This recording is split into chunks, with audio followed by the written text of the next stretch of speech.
শক্তি উন্নয়ন, সমাজে নানা শক্তির মিলন ঘটলে দেশের উন্নয়ন দ্রুত হয়। বিভিন্ন সংস্কৃতির মেলবন্ধন একটি গতিশীল সমাজ গঠন করে।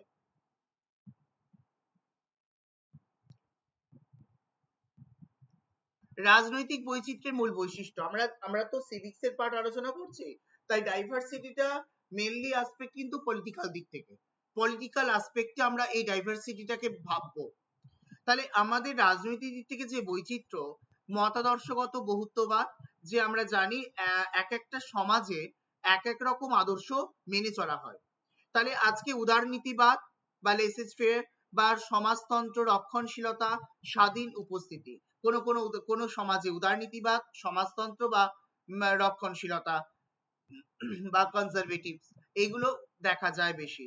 সাংস্কৃতিক ও সামাজিক অন্তর্ভুক্তি, বিভিন্ন জাতি, ধর্ম, লিঙ্গ ও ভাষাভাষী মানুষের রাজনৈতিক নীতি নির্ধারণে অংশগ্রহণ।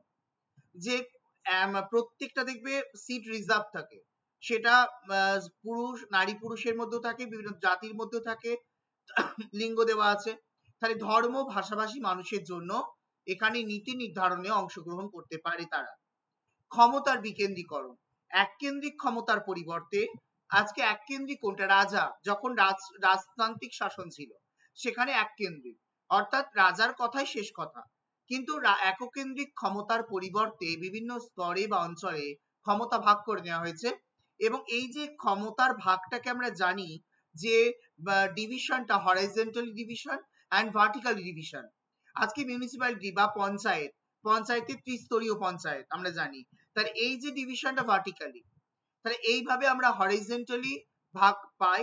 আবার হরাইজন্টালি কোনটা, তোমার রাষ্ট্রের আন্ডারে কিছু, যেটা কেন্দ্রীয় সরকার, রাজ্য সরকার, আবার তার নিচে তোমার পঞ্চায়েত, এগুলো পড়ছে। তাহলে এইভাবে ভাগ করা হয়েছে। কিছু ক্ষমতা থাকে কেন্দ্র সরকারের, কিছু ক্ষমতা থাকে রাজ্য সরকারের, আবার কিছু ক্ষমতা থাকে যৌথ, যেমন শিক্ষায় কিন্তু যৌথ। তাহলে এটা হচ্ছে ক্ষমতার বিকেন্দ্রীকরণ। সহনশীলতা ও সংলাপ, ভিন্ন মতকে সম্মান জানিয়ে আলোচনার মাধ্যমে বিরোধ মীমাংসা করা, এটা হচ্ছে সহনশীলতা ও সংলাপ। তাহলে গুরুত্ব প্রভাব কি, যে রাজনৈতিক মতাদর্শের যে বৈচিত্র্য, রাজনৈতিক দিক থেকে যে বৈচিত্র্য, তার গুরুত্ব বা প্রভাব কি থাকবে। আজকে যদি ক্ষমতাটা এককেন্দ্রিক হতো, তাহলে তার যেমন কিছু অসুবিধার দিক থাকতো, ছিল, সেই অসুবিধাগুলোকে দূর করা হয়েছে এবং সেখানে কিন্তু জনগণকে কোনোভাবে প্রাধান্য দেওয়া হতো না। তাহলে গণতন্ত্রকে শক্তিশালী করা, সমাজের সব স্তরের মানুষের কণ্ঠস্বর নীতি নির্ধারক পর্যায়ে পৌঁছে দেয়। সংঘাত হ্রাস, বৈচিত্র্যের সঠিক স্বীকৃতি ও সম্মান সংখ্যালঘু বা প্রান্তিক জনগোষ্ঠীর অসন্তোষ কমায়। টেকসই উন্নয়ন, বিভিন্ন মত ও পথের সমন্বয়ে প্রণীত সিদ্ধান্ত অনেক বেশি বাস্তবসম্মত ও জনকল্যাণকর হয়। তাহলে টেকসই উন্নয়নটা যেটা হচ্ছে তোমরা জানো, এটাকে আমরা কিন্তু বলি সাস্টেনেবল ডেভেলপমেন্ট।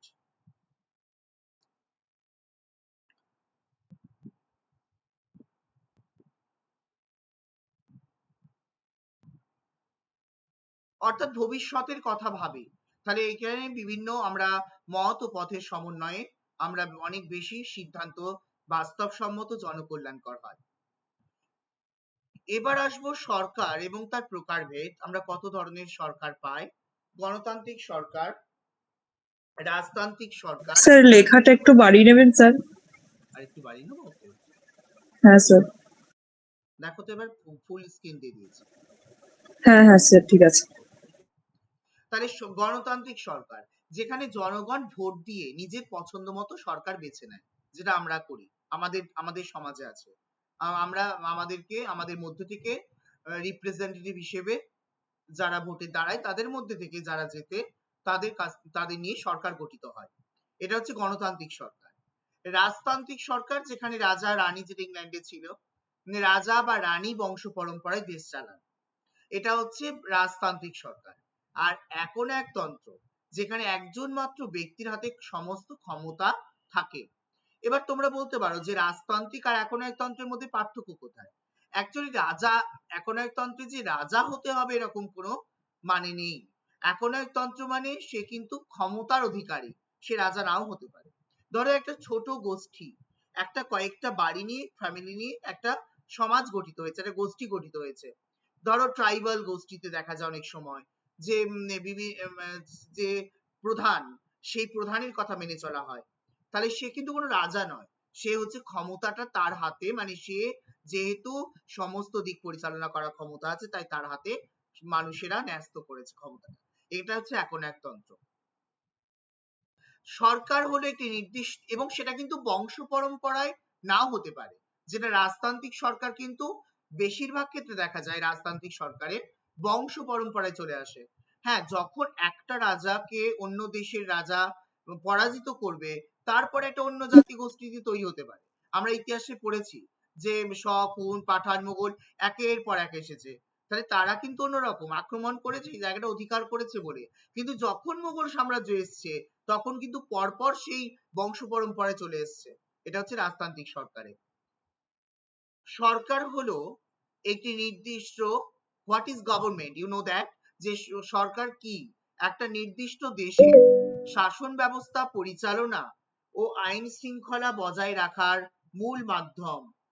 তাহলে আইন শৃঙ্খলা বজায় রাখার মূল মাধ্যম। ক্ষমতা কার হাতে থাকে এবং তা কিভাবে প্রয়োগ করা হয়, তার উপর ভিত্তি করে সরকারকে প্রধানত কয়েকটি ভাগে ভাগ করা হয়েছে। কি কি? প্রথম হচ্ছে গণতান্ত্রিক সরকার। গণতন্ত্র এমন একটি ব্যবস্থা যেখানে দেশের সর্বোচ্চ ক্ষমতা জনগণের হাতে ন্যস্ত থাকে। তাহলে গণতন্ত্র আমরা জানি যে ডেমোক্রেসি মানে যেখানে জনগণ মতামতকে গুরুত্ব দেওয়া হচ্ছে ভোটদানের মাধ্যমে, ও তার অধিকারকে বা তার ইচ্ছাকে প্রাধান্য দেওয়া হচ্ছে। তাহলে জনগণ নিয়মিত ভোটের মাধ্যমে তাদের পছন্দ মতো প্রতিনিধি ও সরকার নির্বাচন করে। অধিকার ও স্বাধীনতা, নাগরিকদের মৌলিক অধিকার, বাক স্বাধীনতা এবং আইনের চোখে ক্ষমতা বা সমতা সুরক্ষিত থাকে। তাহলে অধিকার, স্বাধীনতা, তাহলে নাগরিকদের যে মৌলিক অধিকারগুলো আছে গণতন্ত্রে, আমরা আমাদের অ্যাকর্ডিং টু আওয়ার কনস্টিটিউশন আমরা অধিকারগুলো জানি, সেই স্বাধীনতা বা অধিকার সেইগুলো গণতন্ত্রে একমাত্র সুরক্ষিত থাকে। আর জবাবদিহিতা, সরকার জনগণের কাছে তার কাজের জন্য কিন্তু দায়বদ্ধ থাকে। নির্দিষ্ট সময় পর পর নির্বাচন অনুষ্ঠিত হয়, কাজ ভালো করলে থাকবে, না কাজ ভালো করলে যাও। তাহলে জনগণ কিন্তু সেই ডিসিশন নিতে পারে এবং সরকার কিন্তু দায়বদ্ধ। সরকার যদি ভেবে থাকে আমার ইচ্ছা মতো আমি করব, জনগণকে অবহেলা করব বা জনগণের ক্ষতি করে, তাহলে কিন্তু সেটা বেশি দিন চলবে না।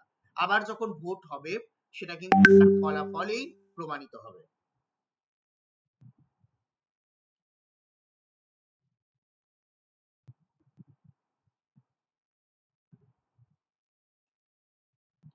এবার হচ্ছে রাজতান্ত্রিক সরকার। রাজতন্ত্র হলো প্রাচীন এবং ঐতিহ্যবাহী শাসন ব্যবস্থা, যেখানে রাষ্ট্রপ্রধান হিসেবে একজন রাজা বা রানী দেশ পরিচালনা করে। তাহলে এটা হচ্ছে রাজতান্ত্রিক সরকার, যেখানে বংশ পরম্পরায় চলে আসে। এই ক্ষমতা বংশ পরম্পরায় হস্তান্তরিত হয়, রাজার মৃত্যুর পর তার উত্তরাধিকারী সিংহাসনে বসেন। কন্যা হতে পারে, কিন্তু সেটা আগে জানো অনেক কিছু ঝাঁসি রানী লক্ষ্মীবাইয়ের সময় থেকে যে দত্তক পুত্র গ্রহণে ব্রিটিশরা ইয়ে করেনি, তোমার এটাকে পারমিশন দেয়নি, তার জন্য কিন্তু কোনো পুত্র সন্তান না থাকলে নিজে সেই রাজ্যটা তখন ব্রিটিশদের আন্ডারে হতো। এবং তার পরবর্তীকালে কিন্তু এটা নিয়ে হয়েছিল, এবং এটা কিন্তু চলে আসছে যে পুত্র হতে পারবে। আমি ক্লাসে আছি, আজকে দিতে পারলাম না, আমি মানডে সকালে দিব। হ্যাঁ, তোমাকে স্কুলের ওখানে, স্কুল থেকে, স্কুলে যাবার পরে, মানে স্কুল থেকে তুমি বেরিয়ে আবার নিয়ে নেবে। তো এখানে দেখো বংশ পরম্পরা সিংহাসনে বসেন। প্রকারভেদ, রাজতন্ত্র দুই প্রকার হতে পারে। নিরঙ্কুশ রাজতন্ত্র, যেখানে রাজার হাতেই সব ক্ষমতা থাকে, এবং সাংবিধানিক রাজতন্ত্র, যেখানে রাজা নামমাত্র প্রধান, আসল ক্ষমতা নির্বাচিত সংসদের হাতে থাকে, যেমন যুক্তরাজ্য। তাহলে এটা হচ্ছে সাংবিধানিক রাজতন্ত্র। তাহলে একটা হচ্ছে বংশ পরম্পরায় চলে আসে, আর একটা হচ্ছে রাজতন্ত্র দুই প্রকার, নিরঙ্কুশ রাজতন্ত্র এবং সাংবিধানিক রাজতন্ত্র, যেখানে রাজা নামমাত্র প্রধান এবং আসল ক্ষমতা নির্বাচিত সংসদের হাতে থাকে। যুক্তরাজ্যে এটা আছে। এবার হচ্ছে এখন একতন্ত্র। এই যে বললাম যে এখন একতন্ত্র হলো এমন এক শাসন ব্যবস্থা যেখানে দেশের সমস্ত ক্ষমতা একমাত্র ব্যক্তি বা একটি নির্দিষ্ট দলের হাতে কেন্দ্রীভূত থাকে। দলটা তখন বলিনি, যে দল হতে পারে যে পার্টিকুলার কয়েকজনকে নিয়ে তৈরি একটা দল, যারা কিন্তু সমগ্রটা পরিচালনা করবে। কোনো কোনো ক্ষেত্রে মেনলি হয় একজনেরই হাতে, কিন্তু কোনো কোনো ক্ষেত্রে ডিসিশনটার জন্য নেওয়ার ক্ষেত্রে একটা দল তৈরি হতে পারে। অসীম ক্ষমতা, একনায়কতন্ত্র বা স্বৈরাচারী শাসক জনগণের মতামত বা তোয়াক্কা না করে নিজের ইচ্ছায় দেশ চালান। বিরোধিতার অভাব, এখানে কোনো বিরোধী দল বা স্বাধীন সংবাদ মাধ্যমের স্বাধীনতা থাকে না। সরকারের সমালোচনা করলে কঠোর শাস্তির বিধান থাকে। নিয়ন্ত্রণ, রাষ্ট্রের সমস্ত অঙ্গ এবং জনগণের জীবনযাত্রার উপর কঠোর সামরিক বা আদর্শগত নিয়ন্ত্রণ বজায় রাখা হয়। তাহলে রাষ্ট্রের সমস্ত অঙ্গ এবং জনগণের জীবনযাত্রার উপর কঠোর সামরিক বা আদর্শগত নিয়ন্ত্রণ বজায় রাখা হয়। তাহলে গণতন্ত্র হলো এমন একটি শাসন ব্যবস্থা যেখানে সর্বময় ক্ষমতা জনগণের হাতে থাকে। এর মূল ভিত্তি হলো জনগণের সার্বভৌমত্ব, অবাধ ও নিরপেক্ষ নির্বাচন, আইনের শাসন, মৌলিক মানবাধিকার রক্ষা এবং সরকারের জবাবদিহিতা। এইটা হচ্ছে গণতন্ত্র। আমরা গণতন্ত্র বা ডেমোক্রেসি নিয়ে যেহেতু আজকে আলোচনা করব, তাই গণতন্ত্র এবং ভারতবর্ষ যেহেতু গণতান্ত্রিক দেশ, তাই আমাদের গণতন্ত্রটা জানা খুব দরকার। যে গণতন্ত্রের মূল বৈশিষ্ট্যগুলো কি? জনগণের সার্বভৌমত্ব, সব ক্ষমতার উৎস কার হাতে? জনগণ। সরকার কি করেন? জনগণ সরাসরি বা প্রতিনিধি নির্বাচনের মাধ্যমে শাসন কার্য পরিচালনা করে। অবাধ এবং সুষ্ঠু নির্বাচন, নিয়মিত বিরতিতে প্রতিদ্বন্দ্বিতামূলক নির্বাচন অনুষ্ঠিত হয়। অর্থাৎ এখানে একটা কম্পিটিশন বা একজন বিরোধী দলের থাকে, বিরোধী দল থাকে এবং সেখানে একাধিক দল থাকে। সেইখানে প্রধান বিরোধী দল ছাড়াও এবং তারা কিন্তু ভোটের মাধ্যমে তারা নির্বাচিত, অর্থাৎ একটা কম্পিটিশন বলা যেতে পারে। ভোটাররা স্বাধীনভাবে তাদের পছন্দের প্রতিনিধি বেছে নেন। আইনের শাসন, আইনের চোখে সবাই সমান, সরকার ও সাধারণ নাগরিক সবাই আইনের দ্বারা পরিচালিত হয়। মৌলিক অধিকার ও স্বাধীনতা, বাক স্বাধীনতা, চলাফেরার স্বাধীনতা, সমাবেশের স্বাধীনতা এবং ধর্ম পালনের অধিকার নিশ্চিত করা হয়। সরকারের জবাবদিহিতা, নির্বাচিত সরকার তাদের কাজের জন্য জনগণের প্রতি দায়বদ্ধ থাকে। নির্দিষ্ট সময় পর পর সরকারের পরিবর্তন হতে পারে। ঠিক আছে? আর সংখ্যালঘু অধিকার সুরক্ষা, আমাদের এই বৈশিষ্ট্যগুলো কমন, কারণ আমাদের দেশে আমরা দেখে যাচ্ছি কি হচ্ছে, তাই আমরা জানি তার বৈশিষ্ট্যগুলো কি। সংখ্যাগরিষ্ঠের মতামতের ভিত্তিতে শাসন চললেও সংখ্যালঘুদের অধিকার এবং স্বার্থ সুরক্ষিত থাকে। মানে যারা ধরো সংখ্যাগরিষ্ঠ, জেনারেল কাস্ট ছাড়াও কিন্তু অন্যান্য কাস্টের প্রাধান্য থাকে এবং তাদের কিন্তু প্রিজার্ভেশন থাকে, রাইটও থাকে। গণতন্ত্রের মূল বৈশিষ্ট্যটা আমি আবারও জিস্ট করেছি। জনগণের অধিকার, নিয়মিত নির্বাচন, সংখ্যাগরিষ্ঠের মত, সিদ্ধান্ত নেওয়ার সময় বেশিরভাগ মানুষের মতামতকে গুরুত্ব দেওয়া হয়। সিদ্ধান্ত গ্রহণের প্রক্রিয়া, সিদ্ধান্ত গ্রহণের প্রক্রিয়া অর্থাৎ কিভাবে সিদ্ধান্ত নেওয়া হতে পারে। আলোচনা ও বিতর্ক, আইনসভায় নানা বিষয়ে আলোচনা হয়। ভোটদান, মত পার্থক্য দূর করতে ভোটের সাহায্য নেওয়া হয়। জনস্বার্থ, সাধারণ মানুষের ভালোর কথা ভেবে চূড়ান্ত সিদ্ধান্ত নেওয়া হয়। তাহলে এটা হচ্ছে জনস্বার্থ। তিনটেই পয়েন্ট, আলোচনা, বিতর্ক, ভোটদান, জনস্বার্থ, এই তিনটে মেইন পয়েন্ট সিদ্ধান্ত গ্রহণের ক্ষেত্রে, যে কোনো চূড়ান্ত সিদ্ধান্ত গ্রহণের ক্ষেত্রে। আমি আর একটা করেছি, দেখো, রাজনৈতিক সিদ্ধান্ত গ্রহণের মূল মডেল। একটা হচ্ছে যৌক্তিক মডেল, অর্থাৎ সমস্যা চিহ্নিত করা, তথ্য সংগ্রহ করা এবং সবচেয়ে কার্যকর বিকল্প বেছে নেওয়ার একটা আদর্শ প্রক্রিয়া। অর্থাৎ কোনো একটা সমস্যা হয়েছে, সেটা কোনো একটা সোসাইটিতে হতে পারে, সেটা রাস্তার সমস্যা হতে পারে, বিদ্যুতের সমস্যা হতে পারে, শিক্ষার সমস্যা হতে পারে, স্বাস্থ্যের সমস্যা হতে পারে, যাই হোক, সেই সমস্যাটাকে আইডেন্টিফাই করা, দেন ডেটা কালেক্ট করা, যে সমস্যাটা রিগার্ডিং ডেটা, তারপর একটা সাবস্টিটিউট, কোনো একটা পন্থা বা উপায় বেছে নেওয়া, এটাকে বলে যৌক্তিক মডেল।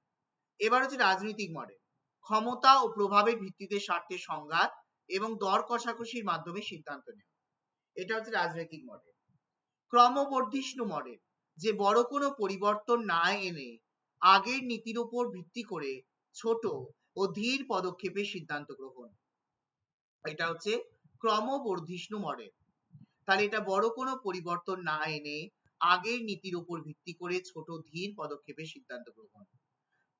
তাহলে বড় কোনো চেঞ্জেস নয়, ঠিক আছে, আগে যেটা ছিল সেটাকে একটু মডিফাই করা এবং স্লো প্রসেসে এগিয়ে নিয়ে যাওয়া। সেটা হচ্ছে ক্রমবর্ধিষ্ণু ইনক্রিমেন্টাল। আর গার্বেজ ক্যান মডেল, যেখানে বিশৃঙ্খলা পরিস্থিতি যেখানে সমস্যা, বিশৃঙ্খল পরিস্থিতি যেখানে সমস্যা, সমাধান ও সুযোগ আকস্মিকভাবে মিলে যায়। যে হঠাৎ করে একটা বিশৃঙ্খল অবস্থা, সেইখানে কি করতে হবে, যেহেতু বিশৃঙ্খল তাই আমাকে সাডেনলি ওটা চেঞ্জ করতে হবে, সাডেনলি এটার ডিসিশন নিতে হবে, সাডেনলি ওটা কি করতে হবে, আমাকে রেকটিফাই করতে হবে এবং সুষ্ঠু সমাজ তৈরির জন্য বা সমস্যাটাকে দূর করার জন্য। তাই এটা হঠাৎ করেই সমস্যাটা সমাধান হয়ে যায়, তার জন্য কিন্তু কোনো দীর্ঘ প্রসেস লাগে না। এবার হচ্ছে রাজনৈতিক সিদ্ধান্ত গ্রহণের উপর প্রধান ধাপ এবং উপাদান। এই যে সমস্যা চিহ্নিতকরণ, এজেন্ডা নির্ধারণ, ঠিক আছে, যে কোন বিষয়টি নীতি নির্ধারকদের টেবিলে আসবে তা ঠিক করা। তারপর হচ্ছে ক্ষমতার প্রয়োগ, দর কষাকষি, রাজনৈতিক দল, স্বার্থান্বেষী গোষ্ঠী এবং লবিস্টদের প্রভাব বিস্তার। এইগুলো হচ্ছে ক্ষমতার প্রয়োগের ক্ষেত্রে বা দর কষাকষির ক্ষেত্রে যে কারা মানে এই ডিসিশন গুলো নেবে। বিভিন্ন রাজনৈতিক দল আছে, শুধু রাজনৈতিক দল বলা হয়েছে, তাহলে এখানে আবার বিভিন্ন রাজনৈতিক দল, যদিও লিডিং পার্টি সেটা বা রুলিং পার্টি, এরাই কিন্তু ডিসিশন নিতে পারে। জনমত ও মিডিয়ার ভূমিকা, জনসাধারণের মনোভাব এবং গণমাধ্যমের চাপ মূল্যায়ন। এটা জনমত বা মিডিয়া, আমরা এখন সোশ্যাল মিডিয়াতে যে কোনো কিছুতে, সংবাদপত্র হতে পারে, তোমার নিউজ চ্যানেল হতে পারে, সেগুলো কিন্তু সঙ্গে সঙ্গে মিডিয়া করছে। তাহলে এখানে কিন্তু জনমত, জনসাধারণের মনোভাবকে তুলে ধরা হচ্ছে এবং গণমাধ্যম যে চাপ সেটাও দেখা হচ্ছে। আজকে কোনো কথা বলতে গেলে ভাবতে হবে যে আমার কথাটা কিন্তু সোশ্যাল মিডিয়াতে ছড়াবে, তাহলে আমাকে সেইভাবে কথা বলতে হবে। তাহলে এইটা অনেক সময় আমরা ভাবি যে টিআরপি বাড়ানোর জন্য করছে, তো সেটা আবার পলিটিক্স আছে, সেখানেও আবার একটা আছে, কিন্তু মিডিয়া কিন্তু সেটাকে করবে, তাই মিডিয়ার চাপ কিন্তু থাকছেই। আর বাস্তবায়ন এবং পর্যালোচনা, না সিদ্ধান্ত চূড়ান্ত হওয়ার পর তা আইনে পরিণত করা এবং তার ফলাফল পর্যালোচনা করা। তাহলে এটা হচ্ছে বাস্তবায়ন এবং পর্যালোচনা। তো আমরা আবার সরকারের বিভিন্ন প্রকারভেদ গুলো নিয়ে আলোচনা করব। তার আগে এইটুকু বলো যে আজকে প্রথম থেকে যেটা হলো এখনো পর্যন্ত, সেটা হলো বৈচিত্র্য সম্পর্কে আমরা জানলাম, যেখানে ধর্ম, ভাষা, সংস্কৃতি এবং জীবনযাত্রার যে বিভিন্নতা, সেইখানে বৈচিত্র্য। এবং রাষ্ট্র পরিচালন ব্যবস্থা হলো সরকার, গণতন্ত্র যেখানে সব জনগণের গুরুত্বকে প্রাধান্য দেওয়া হয় বা জনগণের মতামতকে মূল্যায়ন করা হয়। সমাজ এবং বৈচিত্র্য, ধর্ম, ভাষা, সংস্কৃতি, খাদ্যাভ্যাস, গুরুত্ব, সংস্কৃতির চাপ এবং রূপ, ধর্ম ভাষার দিক থেকে, উৎসব, পোশাক, খাদ্যাভ্যাসের দিক থেকে, সমাজের উপর তার প্রভাব, সহনশীলতা বৃদ্ধি, ঐক্য সম্প্রীতি, শক্তি উন্নয়ন। রাজনৈতিক বৈচিত্র্যের মূল বৈশিষ্ট্য, যে মতাদর্শগত বহুত্ববাদ, আমরা দেখেছি উদারনীতি, সমাজতন্ত্র, রক্ষণশীলতা, এগুলো সাংস্কৃতিক এবং সামাজিক অন্তর্ভুক্তি, ক্ষমতার বিকেন্দ্রীকরণ, গুরুত্ব প্রভাব, গণতন্ত্রকে শক্তিশালী করা, সংঘাত হ্রাস করা, যে বৈচিত্র্যের সঠিক স্বীকৃতি এবং সম্মান, সংখ্যালঘু বা প্রান্তিক জনগোষ্ঠী অসন্তোষ, তাদের যে দাবি দাওয়া থাকে সেইগুলো না মেটানোর জন্য তাদের মধ্যে অসন্তোষ তৈরি হয়, একটা বিক্ষুব্ধ অবস্থা তৈরি হয়, সেগুলো মেটানো, সেগুলো যত সম্ভব কমানো। আর সাস্টেনেবল ডেভেলপমেন্ট বা টেকসই উন্নয়ন। সরকার ও তার প্রকারভেদ, গণতান্ত্রিক সরকার, রাজতান্ত্রিক সরকার এবং একনায়কতন্ত্র। তাহলে যেখানে একজন মাত্র ব্যক্তির হাতে সমস্ত ক্ষমতা থাকে। সরকার হলো সেই নির্দিষ্ট দেশের শাসন ব্যবস্থা পরিচালনা, আইন শৃঙ্খলা বজায় রাখে। তাহলে গণতান্ত্রিক সরকারের আমরা বৈশিষ্ট্যগুলো পেলাম, তারপর হচ্ছে রাজতান্ত্রিক সরকার পেলাম, একনায়কতন্ত্র পেলাম। গণতন্ত্রের সব প্রধান বৈশিষ্ট্য, জনগণের সার্বভৌমত্ব, অবাধ এবং সুষ্ঠু নির্বাচন, তারপর হচ্ছে আইনের শাসন, মৌলিক অধিকার ও স্বাধীনতা, সরকারের জবাবদিহিতা, সংখ্যালঘুর অধিকার সুরক্ষা। গণতন্ত্রের মূল বৈশিষ্ট্য, জনগণের অধিকার, নিয়মিত নির্বাচন, সংখ্যাগরিষ্ঠের মত। সিদ্ধান্ত গ্রহণের প্রক্রিয়া, আলোচনা ও বিতর্ক, ভোটদান, জনস্বার্থ। রাজনৈতিক সিদ্ধান্ত গ্রহণের মূল মডেল সমূহ: যৌক্তিক মডেল, রাজনৈতিক মডেল, ক্রমবর্ধিষ্ণু মডেল এবং গার্বেজ ক্যান মডেল।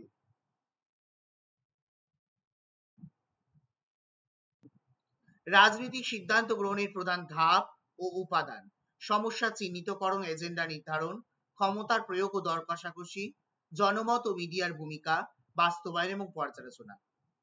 তাহলে এটা হচ্ছে তোমার রাজনৈতিক সিদ্ধান্ত গ্রহণের ধাপগুলো। এরপর আমরা আসব সরকার ও গণতন্ত্র। তোমরা এই পর্যন্ত কারো কোনো অসুবিধা আছে?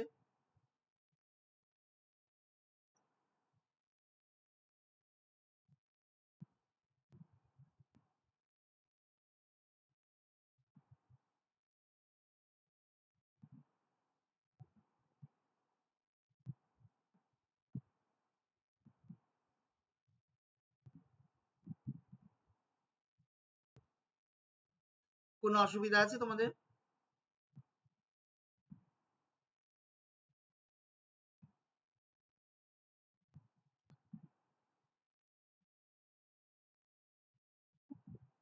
কি প্রবলেম আছে বলো, নাকি বোঝা গেছে সেটাও বলো।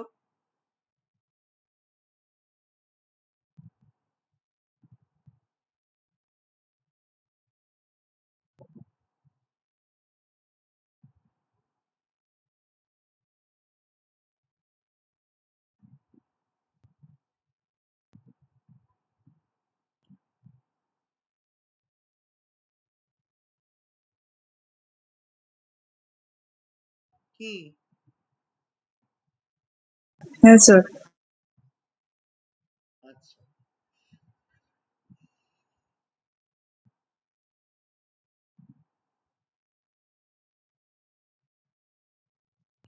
সবার কাছে ক্লিয়ার তো? নেক্সট আমি যাচ্ছি গণতন্ত্রের দিকটা। হ্যাঁ স্যার। ওকে ওকে। সরকার ও গণতন্ত্র। তাহলে সরকারের প্রকারভেদ, গণতান্ত্রিক সরকারের মূল বৈশিষ্ট্য ও সিদ্ধান্ত গ্রহণের প্রক্রিয়া। প্রথমে সরকার হলো যে এমন একটা সুনির্দিষ্ট প্রশাসনিক ব্যবস্থা যা কোনো রাষ্ট্র পরিচালনা করে, আইন তৈরি ও প্রয়োগ করে এবং জননিরাপত্তা নিশ্চিত করে। দেখো এইগুলো কিন্তু আমাদের জানতে হবে বা বোঝা উচিত। কি কি কাজ? রাষ্ট্র পরিচালনা করা, আইন তৈরি এবং প্রয়োগ করা এবং জননিরাপত্তা নিশ্চিত করা। অন্যদিকে গণতন্ত্র হলো এমন এক ধরনের শাসন ব্যবস্থা যেখানে রাষ্ট্রীয় ক্ষমতার উৎস হলো জনগণ এবং নাগরিকরা সরাসরি বা প্রতিনিধি নির্বাচনের মাধ্যমে দেশ পরিচালনায় অংশ নেয়। সরকারের ধারণা ও রূপভেদ। সরকার রাষ্ট্র পরিচালনার মূল চালিকা শক্তি। এর প্রধান কাজ হলো নীতি নির্ধারণ, আইন শৃঙ্খলা রক্ষা এবং জনকল্যাণমূলক সেবা প্রদান করা। তাহলে তিনটে দেখো, সরকার রাষ্ট্র পরিচালনার মূল শক্তি। এর প্রধান কাজ হলো নীতি নির্ধারণ, আইন শৃঙ্খলা রক্ষা এবং জনকল্যাণমূলক সেবা প্রদান করা। আইন বিভাগ আইন তৈরি করে, শাসন বিভাগ আইন প্রয়োগ ও রাষ্ট্র পরিচালনা করে এবং বিচার বিভাগ আইনের সঠিক প্রয়োগ নিশ্চিত করে, বিচার করে। প্রধান রূপভেদগুলো আমরা জানবো, তার আগে আরেকবার দেখি। আইন বিভাগ আইন তৈরি করে, শাসন বিভাগে আইন প্রয়োগ ও রাষ্ট্র পরিচালনা করে, বিচার বিভাগে আইনের সঠিক প্রয়োগ নিশ্চিত করে এবং বিচার করে। আর প্রধান রূপভেদগুলো হচ্ছে এককেন্দ্রিক ও যুক্তরাষ্ট্রীয় সরকার, আর হচ্ছে সংসদীয় ও রাষ্ট্রপতির শাসন ব্যবস্থা। এককেন্দ্রিক ও যুক্তরাষ্ট্রীয় সরকার এবং সংসদীয় ও রাষ্ট্রপতির শাসন ব্যবস্থা। তাহলে গণতন্ত্রের ধারণা এবং মূলনীতি।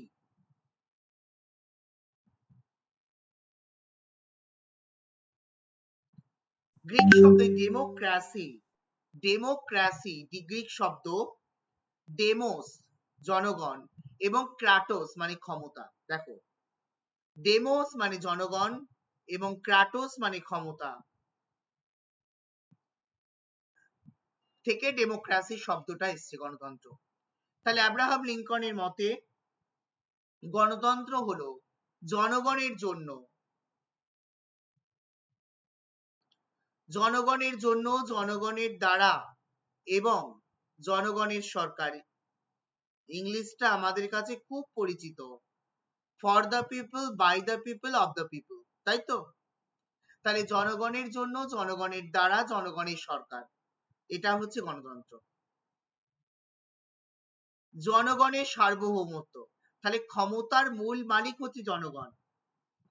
নিয়মিত নির্বাচন, অবাধ ও নিরপেক্ষ ভোটের মাধ্যমে প্রতিনিধি নির্বাচন, মৌলিক অধিকার, না বাক স্বাধীনতা, চলাফেরার স্বাধীনতা, সমতা, এগুলো হচ্ছে মৌলিক অধিকারের মধ্যে এবং সংবিধান স্বীকৃত মৌলিক অধিকারগুলো আমরা জেনে নেব।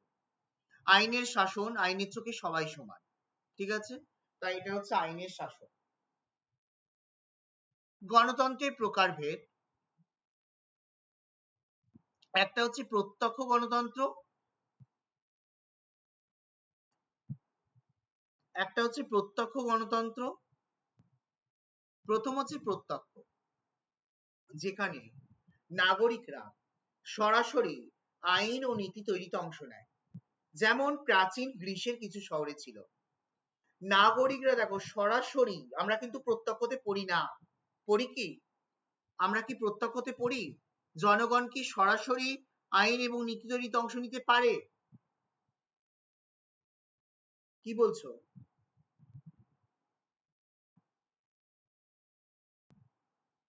না স্যার, আমরা পরোক্ষ গণতন্ত্রতে পড়ি।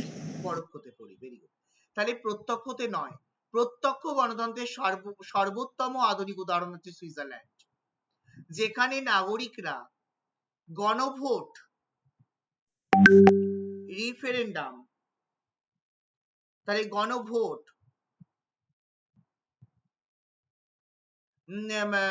এবং আইন প্রস্তাবনার মাধ্যমে সরাসরি নীতি নির্ধারণে অংশ নেন।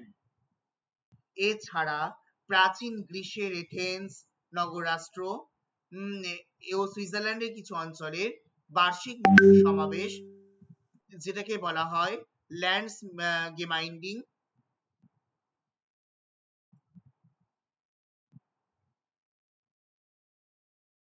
হ্যাঁ, ল্যান্ডস গেমাইন্ডিং মাইন্ড এবং এর ঐতিহাসিক এবং ধ্রুপদী উদাহরণ, যেখানে আমরা কনফারেন্স, যেটা হচ্ছে ওপেন, সেটাই হচ্ছে এখানে।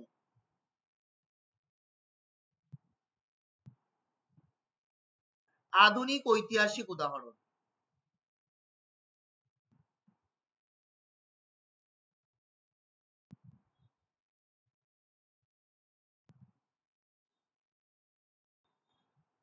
সুইজারল্যান্ড জাতীয় ও স্থানীয় স্তরে নিয়মিত গণভোটের মাধ্যমে দেশের জনগণ সরাসরি আইন পাস বা বাতিল করে, এটা হচ্ছে সুইজারল্যান্ডে।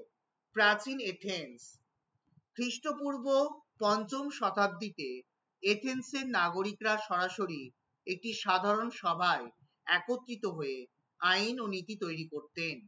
তাহলে প্রাচীন এথেন্স, খ্রিস্টপূর্ব ৫ম শতাব্দীতে এথেন্সের নাগরিকরা সরাসরি একটি সাধারণ সভায় একত্রিত হয়ে আইন ও নীতি তৈরি করতেন।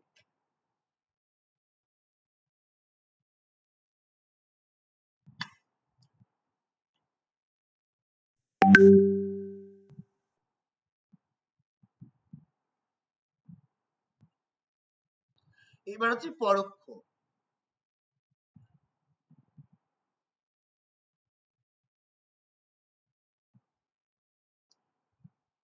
পরোক্ষ গণতন্ত্র, যেখানে জনগণ ভোট দিয়ে প্রতিনিধি বেছে নেয়, জনগণ ভোট দিয়ে প্রতিনিধি বেছে নেয়।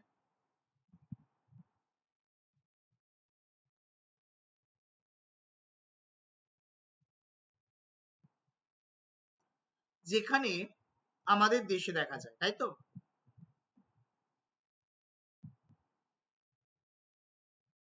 তারা আইন এবং সরকার চালায়, আধুনিক বিশ্বে এই ব্যবস্থা কিন্তু সবচেয়ে বেশি প্রচলিত। দেখো, পরোক্ষ গণতন্ত্র বা প্রতিনিধিত্বমূলক গণতন্ত্র হলো একটি শাসন ব্যবস্থা যেখানে নাগরিকরা সরাসরি আইন প্রণয়ন করেন না, বরং ভোট দিয়ে প্রতিনিধি নির্বাচন করেন এবং সেই নির্বাচিত প্রতিনিধিরা দেশ পরিচালনা করেন। ভারত, মার্কিন যুক্তরাষ্ট্র, যুক্তরাজ্য, কানাডা এবং অস্ট্রেলিয়া হলো পরোক্ষ গণতন্ত্রের প্রধান উদাহরণ। পরোক্ষ গণতন্ত্রের বৈশিষ্ট্য উদাহরণ: ভারতের সংসদীয় গণতন্ত্র।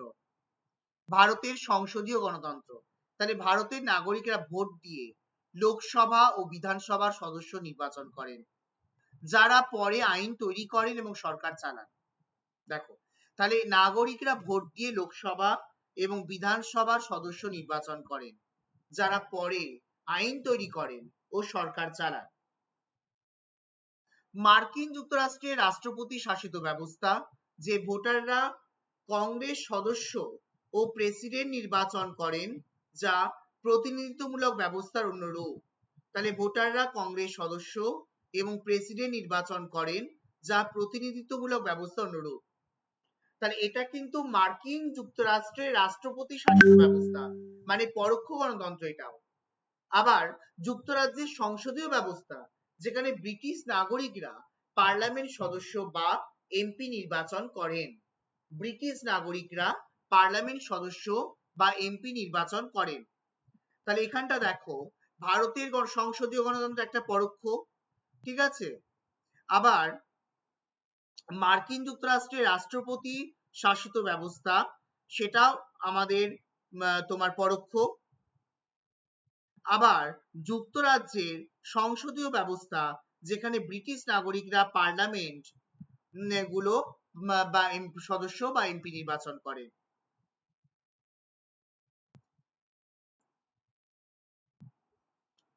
তাহলে এটা হচ্ছে যুক্তরাষ্ট্রীয় বা সংসদীয় ব্যবস্থা, এটা হচ্ছে পরোক্ষ। দেখো, আজকে এখান থেকে তোমাদের আমি তখন দেখতে বলেছিলাম, হ্যাঁ, সরকার ও গণতন্ত্র।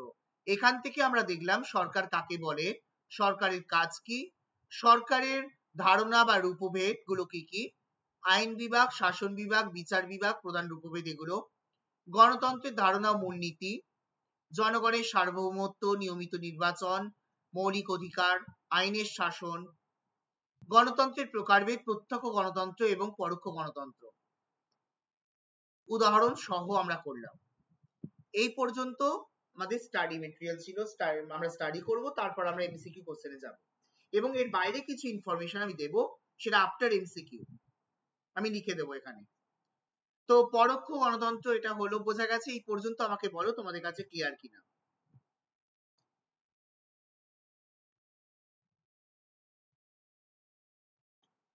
এই পর্যন্ত ক্লিয়ার কিনা আমাকে বলো।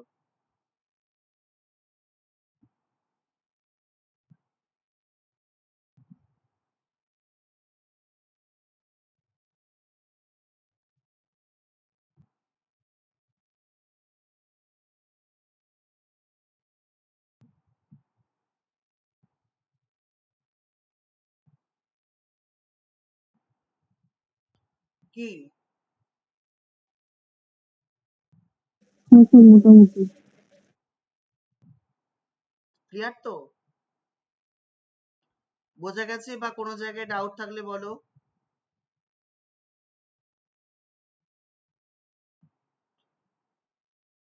কি বলো, এমসিকিউ কোশ্চেনে যাব?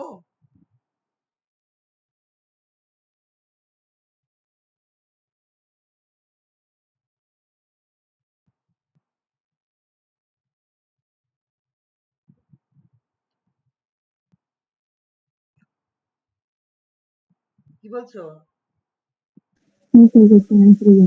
শোনা যাচ্ছে না।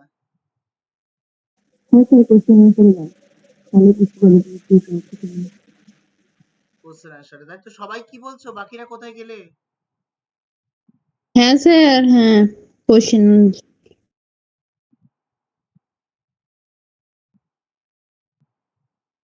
পড়ো।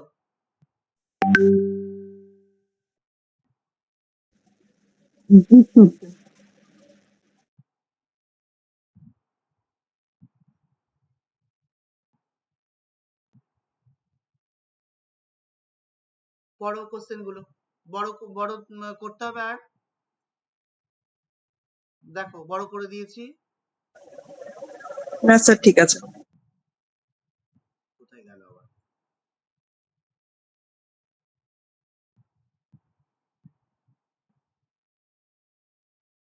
ডেমোক্রেসি শব্দটি কোন ভাষা থেকে এসেছে? গ্রিক শব্দ, গ্রিক গ্রিক ভাষা থেকে। ফরাসি। গ্রিক। সবাই একমত? যদি কোনো অন্য অপশনে বলতে চাও বলতে পারো। Greek sir. Very good, Greek. Greek শব্দ ডেমোস, আমাদের অ্যাকচুয়ালি এই কোশ্চেন গুলোতে লাতিন আর গ্রিক এই দুটোর মধ্যে দেখবে কনফিউশন হয়। অনেক শব্দ লাতিন আর গ্রিক, তাই এখানে কিন্তু ভালো করে তোমার কংক্রিট ভাবে ভাববে যে কোনটা। গ্রিক শব্দ ডিমোস আর ক্র্যাটোস এর অর্থ কি? শাসন ও ক্ষমতা, জনগণ ও শাসন, আইন ও স্বাধীনতা, রাষ্ট্র সংবিধান। শাসন ও ক্ষমতা। ডেমোস আর ক্র্যাটোস, ডেমোস এবং ক্র্যাটোস আজকে পড়ার মধ্যেই ছিল। ডেমোস মানে জনগণ ও শাসন। স্যার ক্ষয়টা জনগণ ও শাসন। Very good. জনগণ, ডেমোস ডেমোগ্রাফি তোমরা পড়েছো, তাহলে জনগণ, ডেমোস মানে জনগণ, ক্র্যাটোস মানে শাসন, জনগণ ও শাসন। প্রত্যক্ষ গণতন্ত্রের দেশ হিসেবে পরিচিত ভারত, সুইজারল্যান্ড, সুইজারল্যান্ড।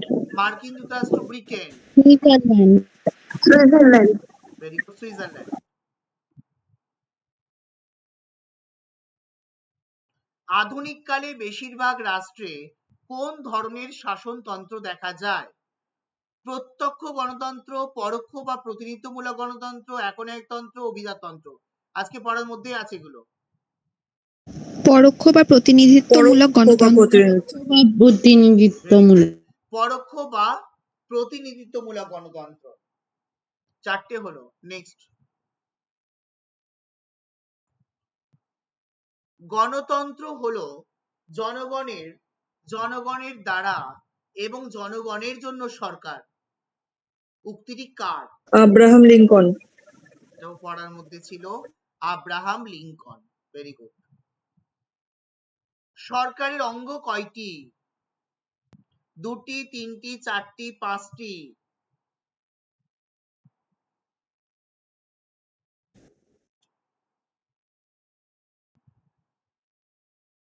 সরকারের চারটি। অঙ্গ কটি? 4 আর 5-এর মধ্যে স্যার। না, এটা আমি বলে দিই। সরকারের অঙ্গ বলতে এখানে তিনটে। কি কি, আমি এটা কেন কি অঙ্গ বলতে কি বলতে চেয়েছে আমি একটু ক্লিয়ার করে দিই। তিনটে অঙ্গ মানে কোন বিভাগগুলো পরিচালনার দায়িত্ব সরকারের। একটা হচ্ছে আইন,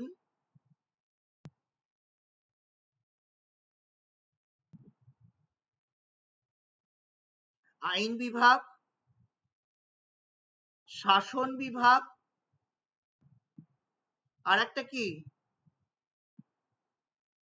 বিচার বিভাগ। ভেরি গুড, বিভাগ।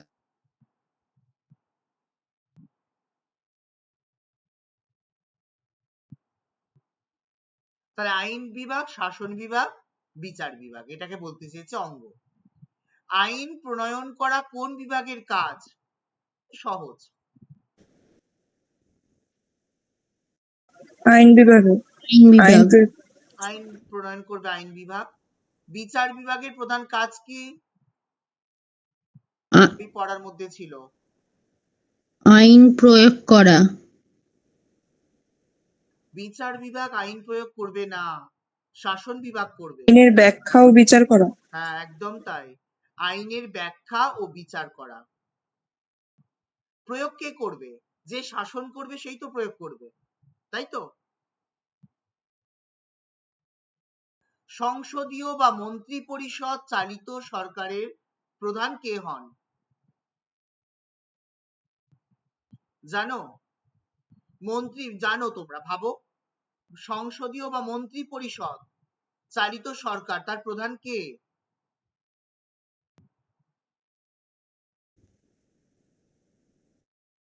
রাষ্ট্রপতি, প্রধানমন্ত্রী, প্রধান বিচারপতি না গভর্নর?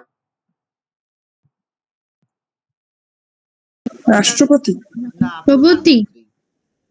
ঠিক আছে, সঠিক উত্তর প্রধানমন্ত্রী। রাষ্ট্রপতির নেতৃত্বে পরিচালিত সরকার কোনটি? সংসদীয় সরকার, রাষ্ট্রপতি শাসিত সরকার এবং এককেন্দ্রিক সরকার না একদলীয় সরকার? রাষ্ট্রপতি শাসিত রাষ্ট্রপতি সরকার। শাসিত হ্যাঁ, সরকার। একদম তাই, রাষ্ট্রপতি শাসিত সরকার। মার্কিন যুক্তরাষ্ট্রে কোন ধরনের সরকার ব্যবস্থা রয়েছে? মার্কিন যুক্তরাষ্ট্রে কোন ধরনের সরকার ব্যবস্থা রয়েছে? সংসদীয়, রাষ্ট্রপতি শাসিত, এককেন্দ্রিক না রাজতন্ত্র?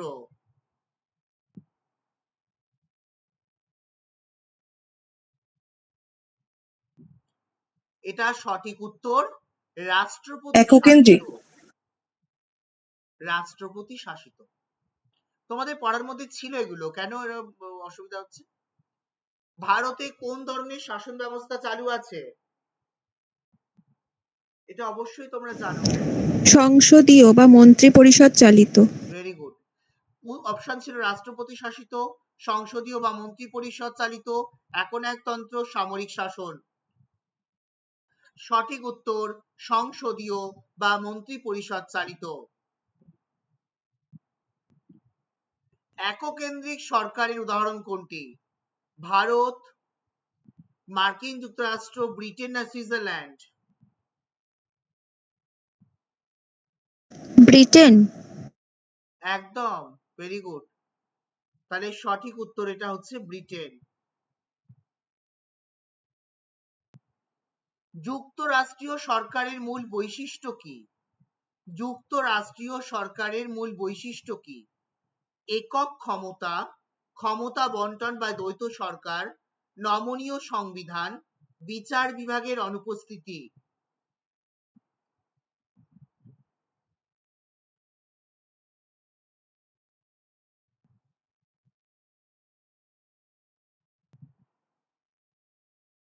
বলো।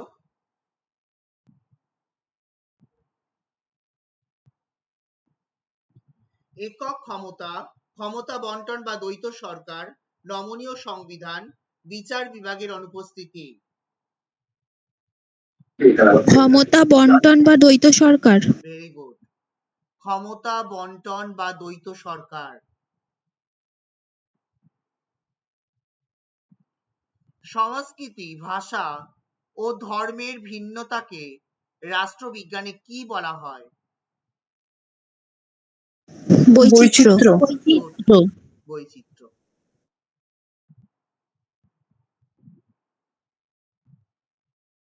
সাংস্কৃতিক বৈচিত্র্য রক্ষায় কোন ধরনের শাসন ব্যবস্থা বেশি উপযোগী? সাংস্কৃতিক বৈচিত্র্য রক্ষায় কোন ধরনের শাসন ব্যবস্থা বেশি উপযোগী? একনায়কতন্ত্র, গণতন্ত্র বা যুক্তরাষ্ট্রীয়, সামরিকতন্ত্র, কুলীনতন্ত্র? এটাও তো খুব ইজি। সাংস্কৃতিক বৈচিত্র্য রক্ষা হবে, কালচারাল ডাইভার্সিটি। গণতন্ত্র বা যুক্তরাষ্ট্রীয় ব্যবস্থা। হ্যাঁ, একদম তাই, গণতন্ত্র বা যুক্তরাষ্ট্রীয় ব্যবস্থা। গণতন্ত্রের সাফল্যের অন্যতম প্রধান শর্ত কি? নিরক্ষরতা, রাজনৈতিক সচেতনতা ও সহনশীলতা, একদলীয় শাসন, সেনা শাসন?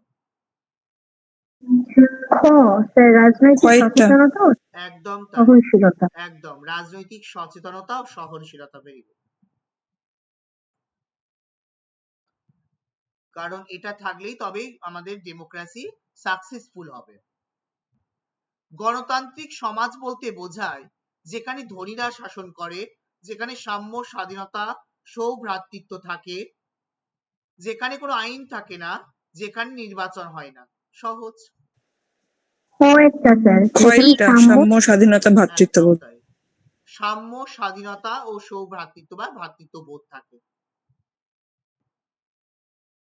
ভারতের সংবিধানে ভারতকে কি হিসেবে ঘোষণা করা হয়েছে?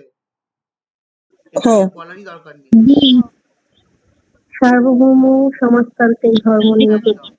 সার্বভৌম সমাজতান্ত্রিক ধর্মনিরপেক্ষ গণতান্ত্রিক প্রজাতন্ত্র। বিরোধী দলহীন গণতন্ত্রকে কি বলা হয়? প্রকৃত গণতন্ত্র। বিরোধী দলহীন গণতন্ত্রকে কি বলা হয়?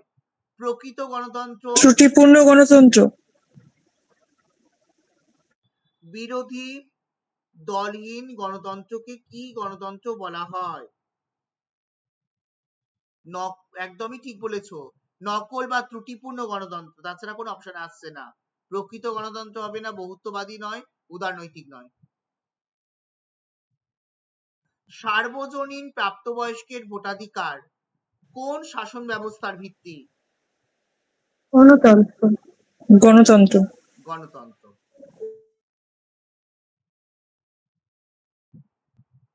সরকারের কোন বিভাগ আইনকে বাস্তবে রূপায়ণ করে?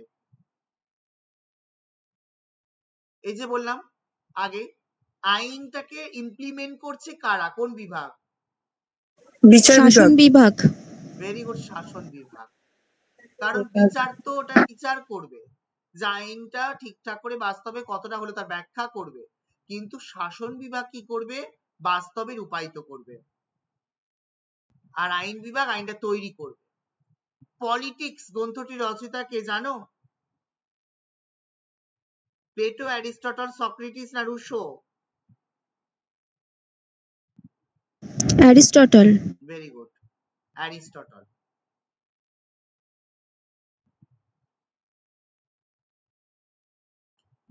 কোন শাসন ব্যবস্থায় নাগরিকদের মৌলিক অধিকার সংরক্ষিত থাকে?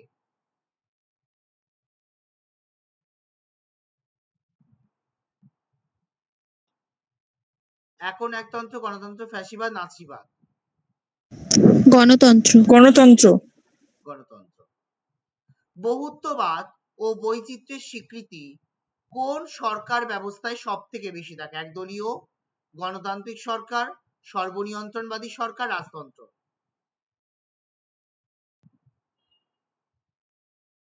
এটাও সহজ।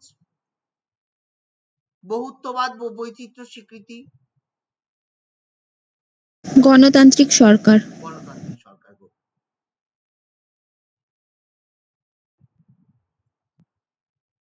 দলীয় ব্যবস্থার দিক থেকে গণতন্ত্র সাধারণত কত প্রকার? একদলীয়, দ্বিদলীয়, বহুদলীয়, কোনো দল থাকে না, ক ও খ উভয়ই? দ্বিদলীয়, বহুদলীয়। হ্যাঁ, অ্যাকচুয়ালি দ্বিদলীয়, বহুদলীয়, কিন্তু দলীয় ব্যবস্থায় একদলীয় থাকে, তাই ক ও খ দুটোই হবে। ঠিক আছে, মানে কোনো কোনো দেশে যেখানে গণতন্ত্র আছে বা মানে গণতন্ত্র থেকে দলীয় ব্যবস্থাটা চালু আছে, সেখানে একদলীয় ব্যবস্থাও কিন্তু আছে। কোন দেশে অলিখিত সংবিধান রয়েছে? কোন দেশে অলিখিত সংবিধান আছে জানো? ভারত, মার্কিন যুক্তরাষ্ট্র, ব্রিটেন, পাকিস্তান?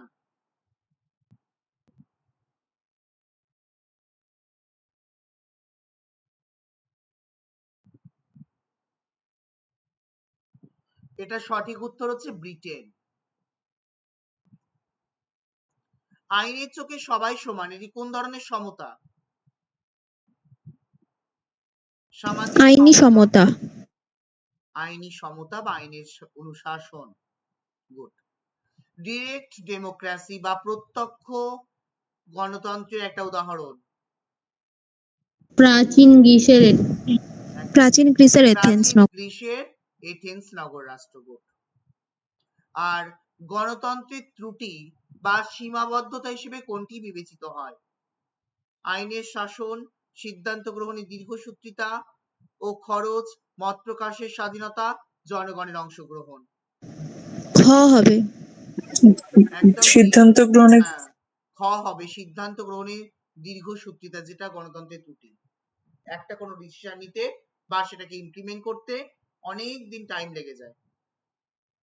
ওকে, তোমাদের তো ফুল পিডিএফটা আমি পাঠিয়ে দেব, অ্যান্সারও আছে, এখান থেকে অ্যান্সার গুলো পেয়ে যাবে।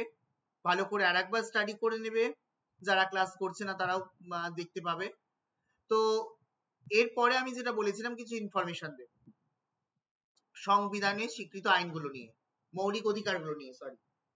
তো তার আগে বলে নিই, আমি লাস্টে আরেকবার বলে দেব, আমি তোমাদের এ মাসের এক্সট্রা ক্লাসটা কালকে করাবো, আগামীকাল। কি মেজর কারোর প্রবলেম নেই তো? মেজর তোমরা যারা আছো তাদের মধ্যে মেজর প্রবলেম নেই তো? কটা থেকে স্যার? এরকমই হবে, আচ্ছা, প্রবলেম নেই তো কালকে? একজনের প্রবলেম দুজনের থাকতে পারে, যেমন না স্যার। হ্যাঁ, প্রতিদিনই তো ধরো কেউ না কেউ অফ থাকছে, তারা রেকর্ডেড ক্লাসটা দেখে নেবে। কিন্তু কালকে আমি নেব ক্লাসটা আবার। কালকে সম্ভবত আমি চাইল্ড স্টাডিজ করাবো, সম্ভবত। ওকে, আমি যেটা বলছিলাম তোমরা জানো, তাও আমি আরেকবার রিপিট করছি এই জায়গাটাতে, ফাঁকা আছে এখানটা। আমাদের যে মৌলিক অধিকারগুলো আছে সেগুলো কি কি? ভারতের সংবিধানে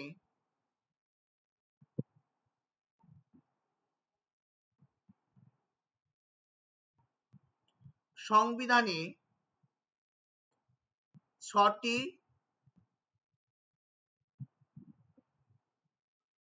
মৌলিক অধিকার আছে।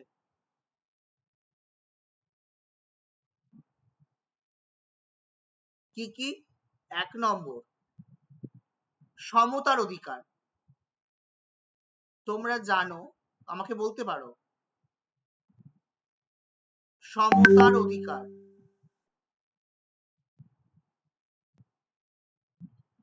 এটা কত অনুচ্ছেদ আমি সেটাও লিখে দিচ্ছি।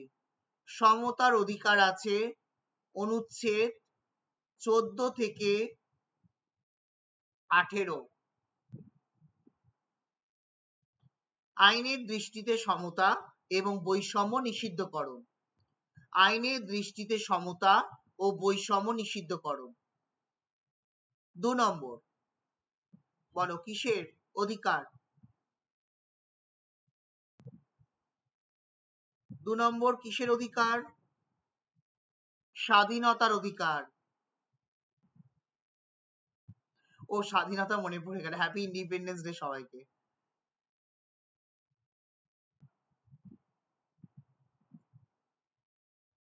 স্বাধীনতার অধিকার। আমি যেহেতু অনুচ্ছেদ অনুযায়ী পরপর যাব, দ্যাটস ওয়াই আমি মৌলিক অধিকারগুলো পরপর লিখব। তাহলে সমতার অধিকার, তারপর স্বাধীনতার অধিকার, যেটা এটা 18 অনুচ্ছেদে শেষ হয়েছে, এটা 19 থেকে শুরু হচ্ছে। তাহলে 19 থেকে 22।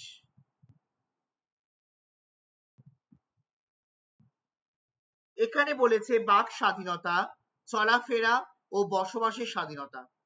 তাহলে স্বাধীনতার অধিকারে বাক স্বাধীনতা, চলাফেরা ও বসবাসের স্বাধীনতা।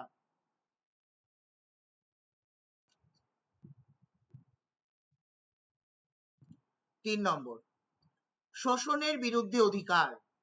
শোষণের বিরুদ্ধে অধিকার।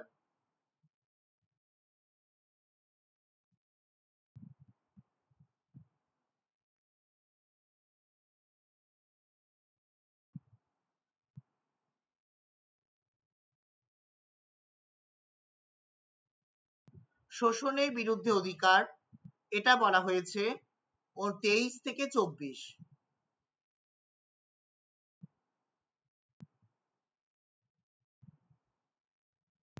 23 থেকে 24 অনুচ্ছেদে।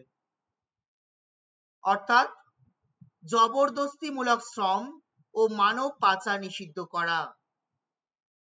সেখানে শিশু শ্রম বা নারী পাচার এগুলো কিন্তু এর মধ্যে পড়ে। 4 নম্বর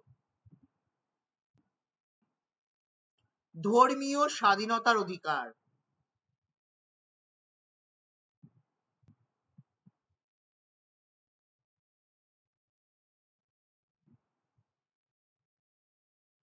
চার নম্বরে কি?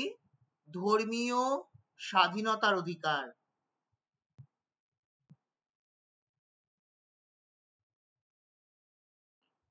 অর্থাৎ এখানেও আছে অনুচ্ছেদ 25 থেকে 28। 25 থেকে 28 অনুচ্ছেদ। অর্থাৎ যে কোনো ধর্ম পালন ও প্রচারের স্বাধীনতা আছে। অর্থাৎ ভারত ধর্মনিরপেক্ষ দেশ, যেখানে যে কোনো ধর্ম মানুষ পালন করতে পারে তার ইচ্ছা অনুযায়ী। 5 নম্বর, সংস্কৃতি ও শিক্ষা বিষয়ক অধিকার।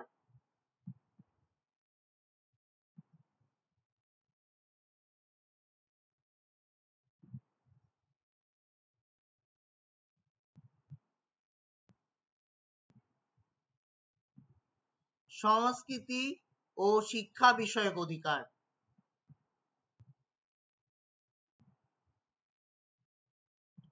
এটা হচ্ছে অনুচ্ছেদ 29-30।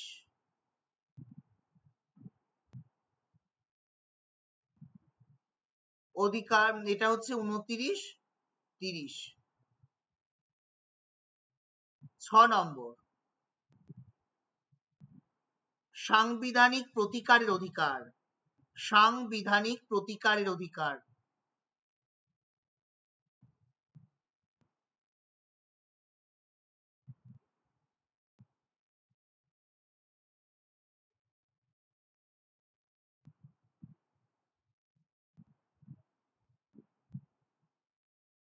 সাংবিধানিক প্রতিকারের অধিকার, যেখানে 31 বা এটা কিন্তু 31-এ আসছে না, এটা 32 অনুচ্ছেদে পড়বে।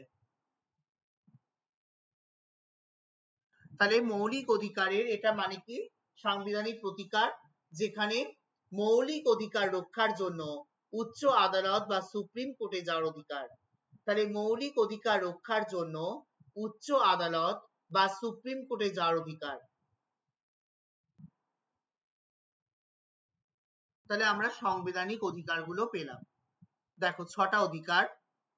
একটা হচ্ছে সমতার অধিকার, স্বাধীনতার অধিকার, শোষণের বিরুদ্ধে অধিকার, ধর্মীয় স্বাধীনতার অধিকার, সংস্কৃতি ও শিক্ষা বিষয়ক অধিকার এবং সাংবিধানিক প্রতিকারের অধিকার। ক্লিয়ার হয়েছে?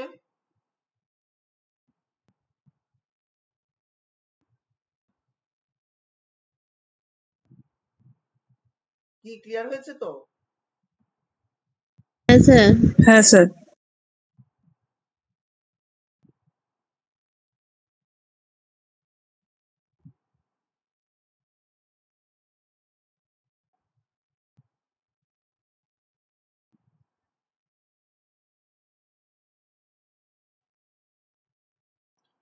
ওকে, তাহলে বলো আজকে আজকে কি আর কিছু করব না? আজকে থাকবে, কালকে আছে ক্লাস।